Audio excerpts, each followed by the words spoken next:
The transport ship shook as it entered the palace station's docking bay, pressed her face against the small window, watching the massive structure grow larger. She had never seen anything like it. The station was bigger than Earth's moon, covered in shimmering metal that changed colors like oil on water. "First time in deep space?" asked the pilot, a friendly alien with 6 eyes. Nodded. "First time anywhere, really. I just finished my nursing training 3 months ago." The pilot made a clicking sound that might have been laughter. "You picked quite a place to start. The Imperial Palace is the center of 12 star systems." Smiled nervously. The recruitment officer back on Earth had told her this was a simple cultural exchange program. She would work in the palace medical wing, helping with basic care duties. It seemed like a great opportunity to see the galaxy. The ship docked with a soft thud, gathered her small bag and followed the other passengers out. The moment she stepped into the station, she felt the difference. The air was thicker. Gravity felt slightly wrong, making her steps bouncy. Everywhere she looked, there were aliens of different shapes and sizes hurrying about their business. A tall figure approached her. It had 4 arms, purple skin, and wore elaborate robes covered in golden symbols. "You are the human, from Earth." "Yes, that's me," said, trying not to stare at the 4 arms. "I am Chamberlain Vex. Follow me. We have much to discuss and very little time." The alien's voice sounded tired and desperate. Followed Vex through long corridors. The palace was beautiful but confusing. Every wall seemed to glow with its own light. Paintings and sculptures from dozens of different worlds lined the halls. Alien servants rushed past them, all looking stressed and worried. "Is something wrong?" asked. "Everyone seems upset." Vex stopped walking and turned to face her. With 4 arms, the gesture looked dramatic. "Everything is wrong. The Empire faces its greatest crisis in 300 years, and you are our last hope." Blinked. "I think there's been a mistake. I'm just a nurse. I'm supposed to help in the medical wing." "There is no mistake," Vex said. "Come, I will show you." They walked to a large door guarded by soldiers in armor that seemed to be made of living crystal. The guards looked exhausted. One had a bandage wrapped around its head. Another had scorch marks on its armor. Vex opened the door and led into a control room. One entire wall was a window looking into a large nursery. The room was filled with expensive equipment: floating screens, robotic arms, glowing containment fields, and machines that hummed and beeped. In the center of all this technology were 3 small creatures. They were dragons, but much smaller than had imagined. Each one was about the size of a large cat. They had scales that shifted between purple and blue, tiny wings, and long tails. They should have been cute. But they were clearly terrified. One dragon was breathing small jets of blue flame at a robotic arm trying to feed it. Another was screaming, a high-pitched sound that made its teeth hurt even through the thick glass. The third was flickering, appearing and disappearing like a broken hologram. "These are Emperor's children," Vex explained. "They hatched 3 months ago. They are the heirs to the throne. They should be learning, growing, bonding with their caretakers. Instead, they are becoming more wild and dangerous every day." "What happened to their parents?" asked, watching the poor creatures with concern.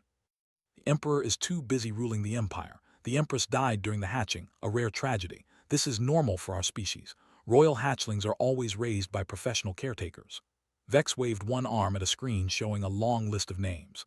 "We have hired 27 different caretakers, the best in the galaxy, specialists from every major world. They have all quit." "Why?" As if to answer, one of the baby dragons shot a blast of plasma at the ceiling. Alarms blared. Containment fields activated. The dragon screamed louder and started phasing through the floor. Vex pressed buttons and the alarm stopped. They breathe plasma that can melt starship hull. They can phase through solid matter when frightened. Their screams can paralyze most species. They are incredibly dangerous, even as bobbies. Watch the dragons carefully. They weren't attacking the machines out of anger. They were scared. Every time a machine moved toward them, they panicked. Every time an alarm sounded, they screamed. It was a cycle that kept making things worse. "The neural dampeners don't work," Vex continued. "The psychic shields make them more agitated. The robotic feeders terrify them. We have tried everything. If we cannot properly raise the heirs, the Imperial Council may declare them unfit. The Empire could fall into civil war over the succession." "That's terrible," said softly. "Those poor bobbies." Vex stared at her with all 6 eyes. "You are concerned for them, not afraid." "Of course I'm concerned. They're bobbies. They're scared and alone and nobody knows how to help them," pressed closer to the glass. One of the dragons looked up at her. For just a moment their eyes met. The dragon stopped screaming. "Remarkable," Vex whispered. "You are the first person who has looked at them with kindness instead of fear." "Can I meet them?" asked. Vex's purple skin somehow turned paler. "Meet them? In person? That would be extremely dangerous. The last caretaker, a warrior who survived 3 wars, ran from the room after only 10 minutes. "I'm a nurse," said firmly. "Caring for difficult patients is part of my job. Please, let me try." Vex studied her for a long moment. "You understand you could be injured, burned. Your people consider you a minor species. The Empire has no formal alliance with Earth. If something happens to you, there will be no consequences for us." Nodded. "I understand, but look at them. They need help. If I don't try, who will?" Vex made a decision. "Very well, but I must warn you properly. These dragons are not like Earth animals. They are sentient beings. They will one day rule worlds. They have psychic abilities we don't fully understand. And right now they are very, very scared." "Then we should stop scaring them," said simply. Vex led her to a preparation room. Assistants brought protective gear, heat-resistant suits, psychic shields, emergency, looked at all the equipment and shook her head. "I won't need those," she said. "You will die without protection," Vex warned. "No," said gently. "I think all this equipment is part of the problem. They're bobbies. They don't understand machines and shields and technology. All of this just scares them more." Vex looked like it suggested flying into a star. "This is insane. No trained professional would enter that room without protection." Smiled. "Good thing I'm just a simple human nurse then. Please open the door." Against all logic and training, Vex gave the order. The door to the nursery slid open. Alarms immediately started blaring. The dragon screamed. Equipment activated all around them. And walked in, wearing just her simple Earth clothes, with nothing but her nursing bag in her hand. The door closed behind her. Through the window, Vex and a dozen assistants watched in horror, ready to activate emergency protocols the moment the young human was injured. But just stood there, calm and quiet, looking at 3 terrified baby dragons with gentle eyes. The alarms were loud. The lights were flashing. The baby dragons were screaming and breathing fire in every direction. Machines beeped and whirred all around the nursery. It was chaos. Stood very still and did something that seemed crazy to everyone watching. She closed her eyes and took a deep breath. Then she started turning things off. "What is she doing?" one of Vex's assistants shouted. "The containment fields are failing." "She is removing all safety protocols," Vex said, unable to look away from the window. "This is either brilliant or suicidal." Walked calmly to the wall panels. She had no idea how to read the alien symbols, but she understood machines. She pressed buttons until the alarm stopped. She found switches and turned off the flashing lights. She walked to each robot and found their power sources, shutting them down one by one. The room became quiet. The only sounds were the baby dragons, still whimpering and scared. In the control room, Vex was sweating. "If she gets hurt, the Emperor will have my head." But didn't look hurt. She looked calm. She sat down on the floor, cross-legged, and opened her nursing bag. She pulled out a blanket from Earth, soft, blue, and worn from use. She pulled out a small music player, and she pulled out a water bottle and a sandwich. "Is she having lunch?" an assistant asked in disbelief. Unwrapped her sandwich and took a bite. She pressed play on the music player. Soft, gentle music filled the nursery, an old Earth lullaby that her grandmother used to sing. The dragons, who had been phasing in and out of solid form, slowly stopped. They stared at the strange creature who wasn't yelling, wasn't attacking, wasn't running away. She was just sitting there, eating a sandwich, humming along to music. One dragon, the smallest one with darker scales, took a tiny step closer, didn't look directly at it.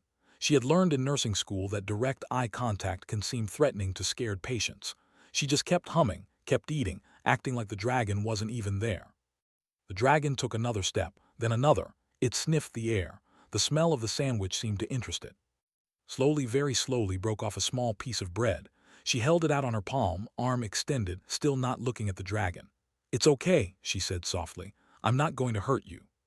The dragon stretched out its long neck. Its tongue flicked out, touching the bread. Then, in one quick motion, it snatched the bread and jumped back. "She fed it," Vex whispered. "By the stars, she actually fed it." Smiled but didn't make any sudden moves. She broke off another piece of bread. The dragon came closer this time, more confident. It ate the bread right from her hand. The other 2 dragons watched. They were curious now instead of scared. Broke her sandwich into smaller pieces and offered bits to each of them. Soon, all 3 dragons were eating from her hands. When the sandwich was gone, picked up her soft blanket. "You must be tired," she said gently. "All that screaming takes a lot of energy, doesn't it?" She spread the blanket on the floor. The dragons watched with large, intelligent eyes, patted the blanket, then lay down on it herself, curled up on her side. She closed her eyes, still humming the lullaby. Nothing happened for a long moment. Then the smallest dragon, the brave one, walked over. It sniffed the blanket. It touched hand with its nose. When nothing bad happened, it curled up against her stomach. Slowly wrapped the blanket around the small dragon, creating a gentle cocoon. The dragon made a sound, not a scream this time, but something like a purr. The other two dragons looked at each other. Then they walked over too, settling down on either side of. She wrapped the blanket around all of them, creating a bundle of human and dragons. Impossible, Vex breathed. 3 months of the best caretakers in the galaxy, and a human with a blanket accomplishes more in 15 minutes. Started singing the lullaby out loud now. Her voice was soft and warm. The words were in an earth language none of the dragons understood, but the meaning was clear. You are safe. You are loved. Sleep now. One by one, the baby dragons closed their eyes. Their breathing slowed and deepened. For the first time since they hatched, all three fell asleep at the same time. Stayed still, wrapped in the blanket with 3 alien bobbies, continuing to sing until she was sure they were truly sleeping. Then she very carefully, very slowly, extracted herself from the bundle. She stood up, stretched, and walked to the control room door. Vex opened it immediately. How did you do that? What technology did you use? What is your species' secret? Looked confused. Secret. I didn't use any technology, I just treated them like bobbies. But you used no psychic dampeners, no containment fields, no neural programming. They're bobbies, interrupted gently. Bobbies don't need machines. They need comfort. They need routine. They need someone to care about them. An assistant stepped forward. I am head of the Imperial Science Division. I must study your methods. What you did defies all known protocols for handling dangerous juvenile. Shook her head. There's nothing to study. Look at this room. It's full of machines and lights and loud noises. No baby would be happy here. They're overstimulated, scared, and lonely. But they are dragons, protested. Powerful, dangerous psychic beings. They're bobbies first, said firmly. The dragon part comes later. Right now, they just need what all bobbies need. Vex sat down heavily in a chair. We hired specialists from 17 different worlds, experts who have raised thousands of dangerous species. All of them said the same thing. Use more technology, more containment, more control. That's the problem, explained. You kept adding more things that scared them. They got more afraid, so they acted out more. Then you added even more scary equipment to control them. It was a cycle that kept getting worse. She pointed through the window at the sleeping dragons. Look at them now. No machines, no shields, just a quiet room, a soft blanket, and a calm presence. That's all they needed. Was taking notes frantically. Fascinating. Your species maintains direct physical care of offspring. This is considered primitive by most galactic standards. Maybe, said, but it works. On Earth, we've been taking care of bobbies for thousands of years. Sometimes the old ways are better than fancy technology. Vex stood up and bowed deeply, a gesture of great respect and culture. You have done what the Empire's best could not. What do you need to continue caring for the heirs? Thought for a moment. First, we need to redesign this nursery. Less metal and machines, more soft and comfortable. Can we get some carpet, maybe some curtains? The walls shouldn't glow so bright. Done, Vex said immediately. Second, I need to establish a routine. Bobbies need to eat at the same times every day, play at the same times, sleep at the same times. Their bodies need to learn what to expect. We can arrange any schedule you require. Third, said, looking at the sleeping dragons, they need love, not just care but actual affection. Someone needs to hold them, talk to them, play with them. They're going to rule an empire someday. They need to learn kindness first. Stopped writing. Love, this is not in any manual. Smiled, it should be. Love is the most important thing any baby needs. Dragon, human, or whatever. Without love, you're just keeping them alive. With love, you help them grow into good people. Vex looked at the sleeping heirs through the window. The Emperor must hear of this. He will want to meet you. Later, said, right now those bobbies will wake up soon. And when they do, they'll be hungry and confused. I need to be there when they wake up so they know they're safe. She walked back into the nursery, stepping over the deactivated machines. She sat down next to the sleeping bundle of dragons. One of them stirred, making a small sound, reached out and gently stroked its scales. It's okay, she whispered. I'm right here, you're safe now. The dragon settled back into sleep and sat there, a simple human nurse from Earth, watching over the future rulers of 12 star systems. 3 days later, the Imperial nursery looked completely different. The metal walls were now covered with soft fabric in gentle colors. Thick carpet covered the cold floor. The harsh lighting was replaced with warm, adjustable lights that could dim for sleep time. All the robots and machines were gone, stored away in a different room. In the center of the nursery sat on the floor with 3 baby dragons. They were playing a simple game she had invented. She would hide a ball under one of 3 cups, then let the dragons find it. Every time they found the ball, she would cheer and clap. The dragons loved it. Their tails wagged when they got it right. They purred when she praised them. They were becoming more confident every day. "Remarkable progress," said a voice from the doorway. Looked up to see a new person. He was human, which surprised her. He wore formal diplomatic clothes and carried a tablet. His expression was stern. He said, "Earth's diplomatic representative to the Empire. We need to talk." Stood up carefully, making sure the dragons were occupied with their toys. "Is something wrong?" Walked into the nursery, looking around with disapproval. "Do you know what people are saying about you? About Earth?" "No, I've been busy with the bobbies. They're saying humans are primitive, that we use outdated methods, that blankets and lullabies are embarrassing compared to proper technology." Voice was tight with frustration. "I've spent years trying to establish Earth as a serious civilization. Then you come along with your simple tricks and make us look backward." Felt her face get hot. "My simple tricks? These bobbies were in crisis. 27 experts failed. I helped them. How is that embarrassing?" "Because you're using methods that any species could use. There's nothing special about singing or blankets. You're making it seem like advanced technology is useless." Gestured at the soft carpet and gentle lights. "This looks like a human, not an imperial nursery." One of the dragons, sensing tension, made a worried sound, immediately knelt down and stroked its scales. "It's okay, sweetie. We're just talking." Watch this interaction and his expression softened slightly. "I'm not saying you did wrong. I'm saying you need to explain it better. Make it sound more scientific, more impressive." "Why?" asked, genuinely confused. "What I'm doing works. Isn't that what matters?" Before could answer, Chamberlain Vex entered the nursery with several other aliens. "You have visitors. Scientists from across the Empire wish to observe your methods." The group included aliens of many shapes and sizes. One looked like a floating crystal. Another was covered in fur. A third had tentacles instead of arms. All of them carried recording equipment. "We have heard of your success," said the crystal being, its voice chiming like bells. "We wish to learn how humans care for dangerous offspring." Stood up, suddenly feeling very small and ordinary. "I'm happy to explain, but really, it's not complicated." "Please demonstrate," said the furry alien, who introduced itself as Sora, a famous child development expert. Looked at the dragons. "Well, it's almost their lunchtime. Would you like to watch that?" The scientists eagerly agreed. Went to a small kitchen area in the corner of the nursery. She had worked with the palace chefs to prepare special food for the dragons, a mixture of proteins and minerals they needed, but prepared to be soft and easy to eat. She brought 3 bowls to the play area. The dragons immediately ran over, excited for food, but instead of putting the bowls down, sat down first. "Minu," she called them by the names she had given them. "Come here, please." The dragons stopped running and walked over more calmly. Had been teaching them that running too fast could hurt someone. She set one bowl down. "Minu first because you're the oldest." The dark-scaled dragon sat down and waited until patted his head. Then he ate. She set down the second bowl. "Your turn." The medium dragon with blue scales sat and waited for her pat too. The smallest dragon waited patiently for the third bowl. When patted her head, she chirped happily and began eating. The scientists were recording everything. "Fascinating," Sora said. "You have taught them patience and turn-taking. These are complex social skills." "All bobbies can learn these things," explained. "You just have to be consistent and patient." "But how do you communicate with them?" the crystal being asked. "They are not yet old enough for psychic speech." "I use my voice, my body language, and lots of repetition," said. "Watch Minu sit."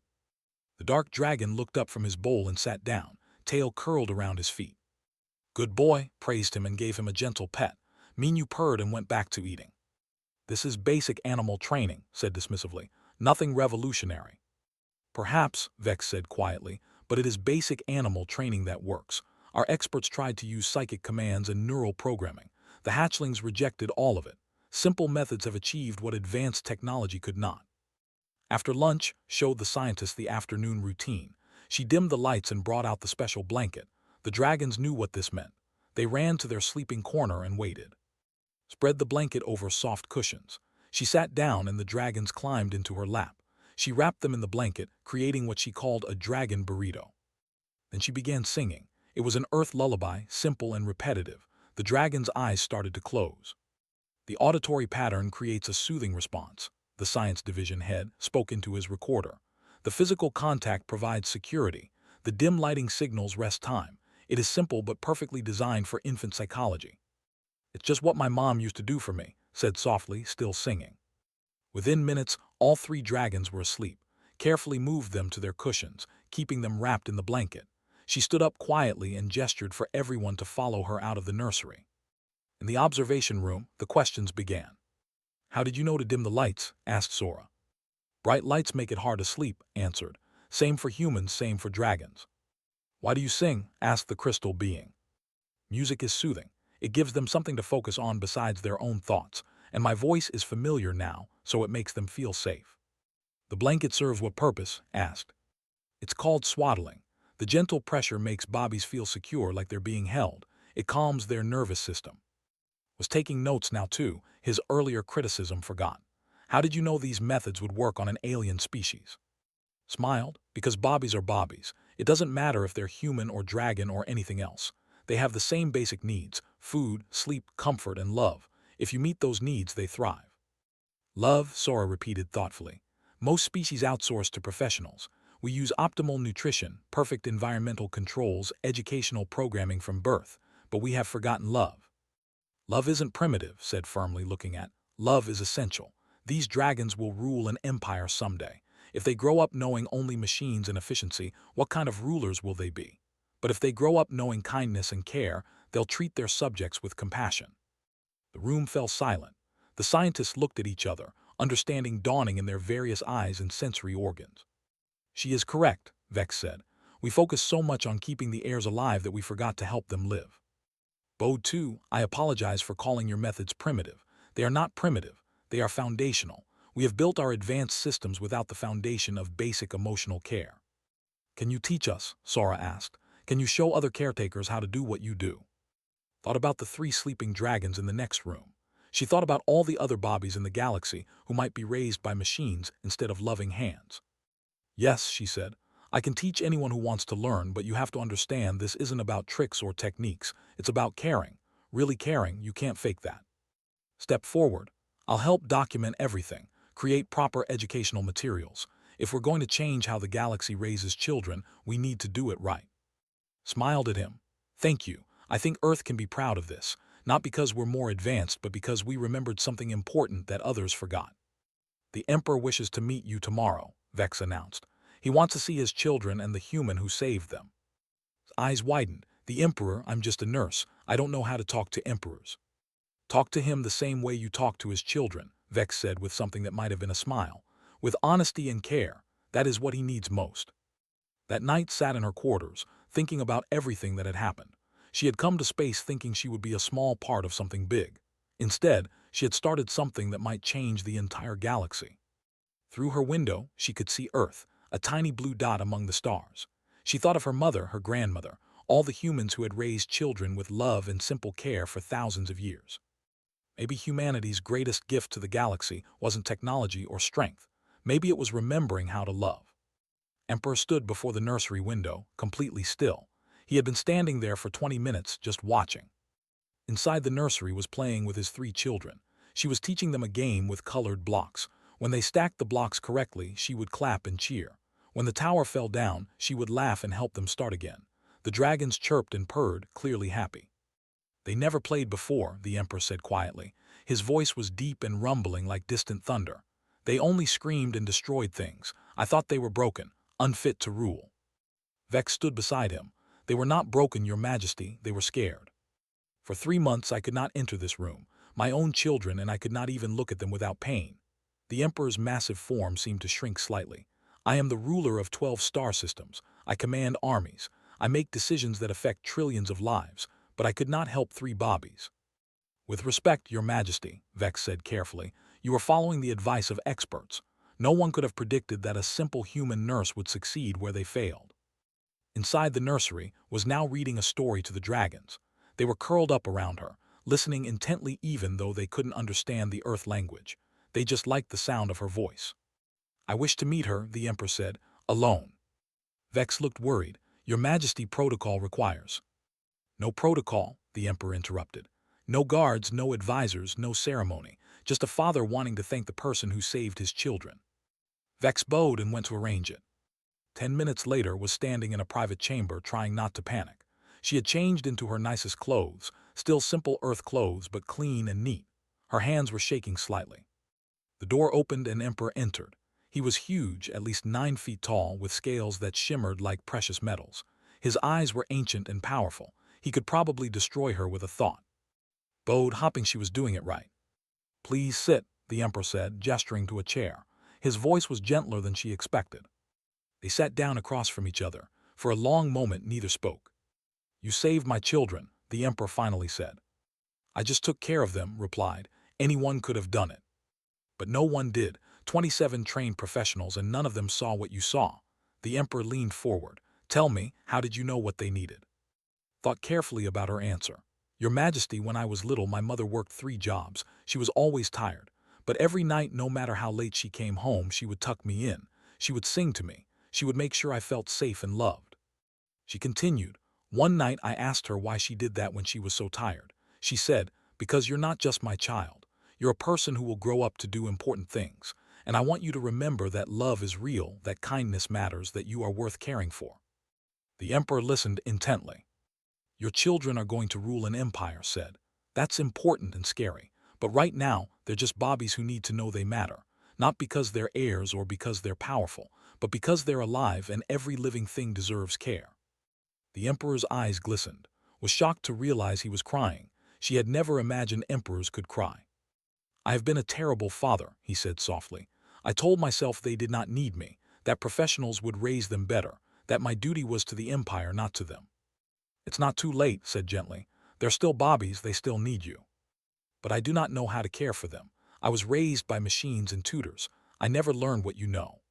Smiled. "Then I'll teach you, if you want to learn." The Emperor looked at her with surprise and hope. "You would teach an emperor?" "I would teach a father," corrected. "The emperor part doesn't matter right now." And so began the strangest lessons had ever given.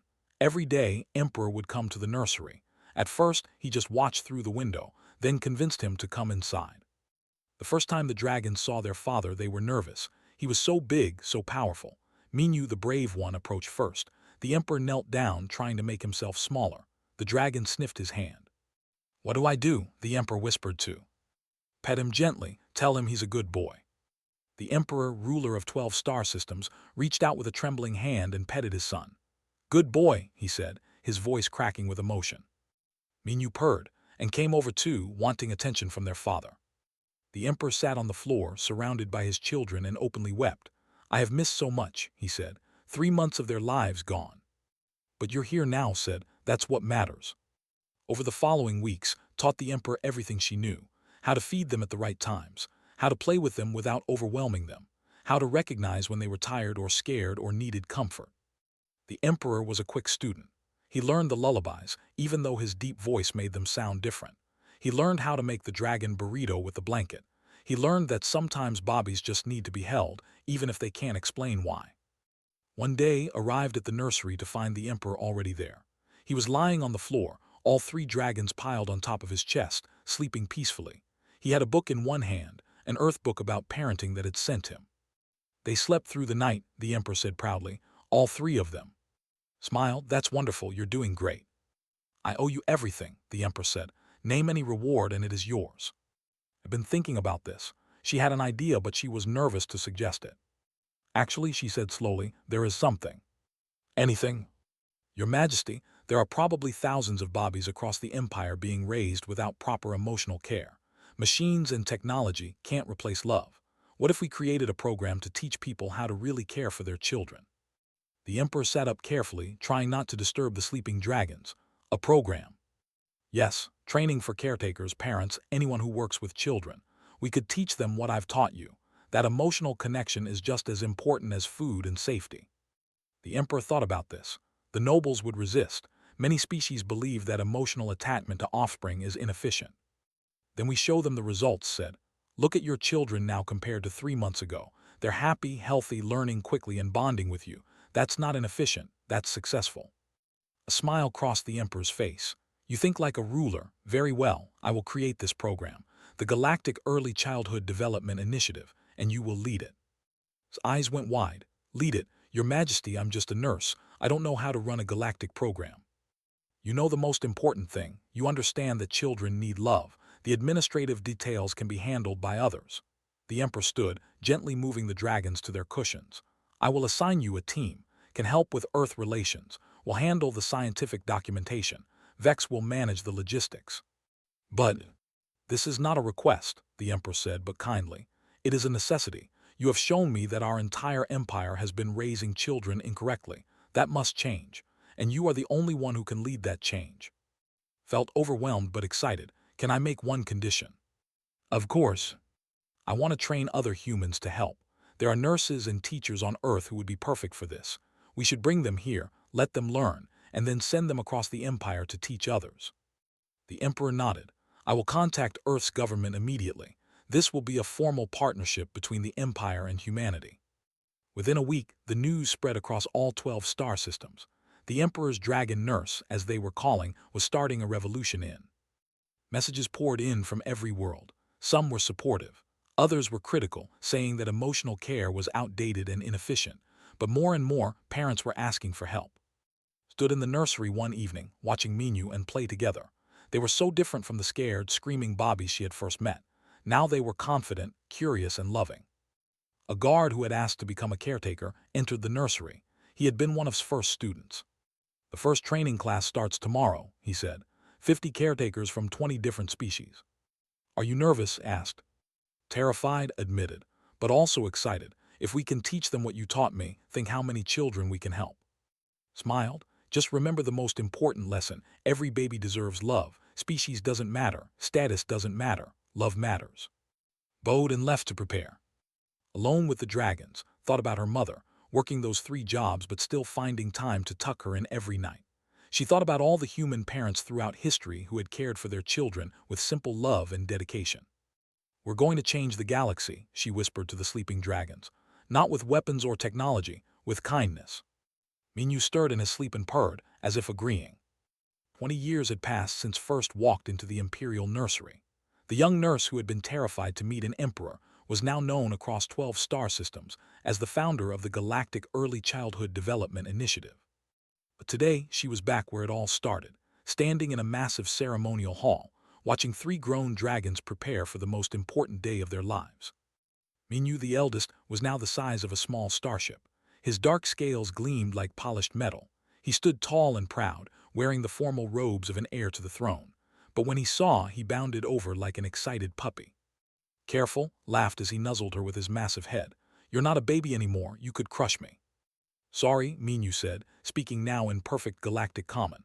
I'm just nervous about the ceremony. You'll do fine, assured him, reaching up to pat his snout. You've prepared for this your whole life. And came over too, both trying to get his attention. Despite their enormous size and incredible power, they still acted like her children when she was around. Do you remember the lullabies? Asked, the ones you used to sing. Of course I remember, said. Could you sing one, just once more for luck? Smiled, tears in her eyes. She began singing the same Earth lullaby she had sung when they were tiny and scared. 3 massive dragons, each capable of destroying a city, closed their eyes and swayed to the music, transported back to the safety of their childhood. The ceremony bell rang. It was time. The coronation hall was filled with beings from every corner of the empire. Nobles, senators, ambassadors from 100 worlds. They had all come to witness Minu's official recognition as the crown prince. Emperor stood at the center, older now but still powerful. He smiled when he saw his son approach. The ceremony was long and formal, full of ancient traditions and solemn vows. But in the middle of it, the emperor added something new. My son, he said, his voice carrying across the vast hall, you are ready to lead because you were raised with love. You learned kindness before you learned power. You understood compassion before you understood command. This is the legacy of the human who saved not just your life but the future of this empire. He turned to where stood among the honored guests. Of Earth, please come forward. Walked to the center, trying not to trip on her formal clothes. She still felt more comfortable in her simple nurse's uniform. The emperor presented her with a medal, the highest honor the empire could give. For service beyond measure, for wisdom beyond technology, for teaching us that the future of any civilization rests not in its weapons or its machines, but in how it cares for its children. The entire hall erupted in applause, blushed, overwhelmed. After the ceremony, there was a grand celebration. Found herself surrounded by people wanting to thank her. Parents whose children had thrived under the new care programs. Teachers who had learned her methods. Even some of the original 27 caretakers who had quit came to apologize and to say they now understood. Founder in the crowd. He was now Earth's official ambassador to the Empire, and he looked proud. "Remember when I said your methods were embarrassing?" he asked. "I try not to hold grudges," said with a smile. "Well, I was an idiot. The Galactic Initiative has changed everything. Behavioral problems in children are down 70% across the Empire. Academic performance is up. Most importantly, kids are happier." "It's not about performance," said gently. "It's about giving them what they need to grow into good people." "I know that now," said. "Earth is proud of you, the whole planet is. They're naming schools after you." Laughed. "That's ridiculous. I just did what any good nurse would do." "No," said a new voice. It was Sora, the child development expert who had been skeptical at first. "You did what the galaxy had forgotten how to do. You remembered the basics, and you weren't afraid to challenge experts and emperors to make things right." Approached, now the head instructor at the largest training center in the Empire. "We have 3,000 graduates this year," he reported. "All of them trained in your methods. They're spreading across every system, teaching others." "How many trainers are human now?" asked. "About 40%, said. "Turns out humans are really good at this emotional care thing." "Who knew?" "Humans knew," said quietly. "We just needed everyone else to listen." Later that evening, found herself alone in the old nursery. It was now a museum, preserved exactly as it had been on that first day. The machines and robots were still there, dusty and unused. The soft blanket she had brought from Earth was displayed in a protective case. "I thought I might find you here," Emperor said, entering quietly. Turned and bowed. Even after 20 years, the Emperor still made her a little nervous. "I was remembering," she said. 3 scared bobbies, 27 failed experts, 1 blanket. And 1 very brave human," the Emperor added. He walked to the window where he had first watched calm his children. "I was so afraid that day, afraid I would lose them, afraid the Empire would fall, afraid I was a failure as a father." "You're a wonderful father," said. "You learned, you changed. That's all any parent can do." The Emperor smiled. "I learned from the best teacher, not just how to care for my children, but how to be vulnerable, how to admit I didn't have all the answers. That is a hard lesson for an emperor." "It's a hard lesson for anyone," agreed. "I want to tell you something," the Emperor said. "Next month the Imperial Council will vote on a new law. It will be called Law. Your Majesty, you don't need to name things after me. This law," the Emperor continued, "will require all parents across the Empire to spend at least 4 hours per day with their children. Personal, hands-on time. No machines, no substitutes, just parent and child." Eyes widened. 4 hours, that's a lot. Some parents work long shifts. "Then employers must adjust," the Emperor said firmly. "We have reorganized the entire empire around this principle. Children come first. Not profits, not efficiency, not productivity. Children. Their emotional, their need for connection, their right to be loved." "It will pass?" he asked. "It will pass unanimously," the Emperor said, "because in 20 years we have seen the results. Children raised with love become better adults, better workers, better leaders, better people. This is not sentiment, this is fact." Felt tears running down her face. "My mother would be so proud. She worked so hard, sacrificed so much, just to spend time with me. Now the whole empire will value what she always knew was important." "Your mother was wise," the Emperor said, "as are you." They stood in comfortable silence, looking at the preserved nursery. "What will you do now?" the Emperor asked. "The initiative runs itself. You've trained thousands of teachers. Your work is complete." Smiled. "Actually, I have a new project. There's a young woman from Earth named. She's brilliant with children, especially special cases. I want to train her to handle the really difficult situations." "Like 3 baby dragons who breathe plasma?" the Emperor asked with amusement. "Exactly like that. There's a crystalline ambassador whose child is having trouble. The baby is telepathic and keeps accidentally reading everyone's thoughts. The parents are overwhelmed. I think could help." The Emperor nodded. "The work never ends." "No," agreed. "There are always children who need care, always parents who need support, always new challenges, but that's okay. That's what makes life meaningful." They walked out of the museum together. Outside, the celebration was still going on. Music filled the air. People from dozens of species danced and laughed together. Minyu and were playing with a group of young children, different species, all mixed together. The dragons were gentle and patient, letting the smaller kids climb on their backs.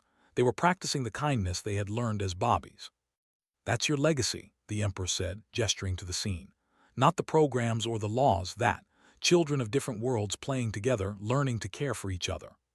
"It's not my legacy," corrected gently. "It's humanity's legacy. This is what humans have always done: care for each other, build communities, remember that love matters more than power.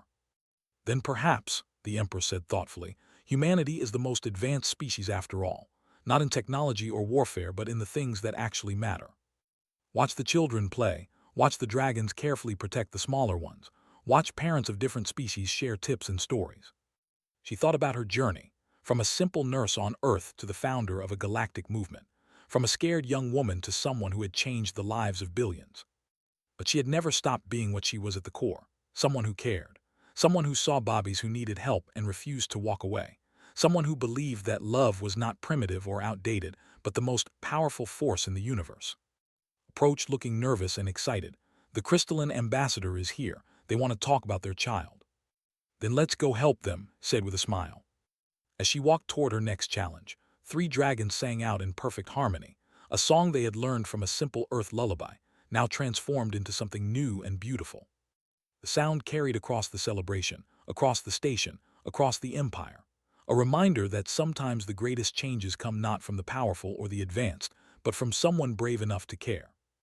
And that was real gift to the galaxy, not knowledge or technique, but the simple, radical belief that every child deserves love and that love can change everything. The future rulers of an empire purred contentedly, surrounded by playing children, proof that she was right.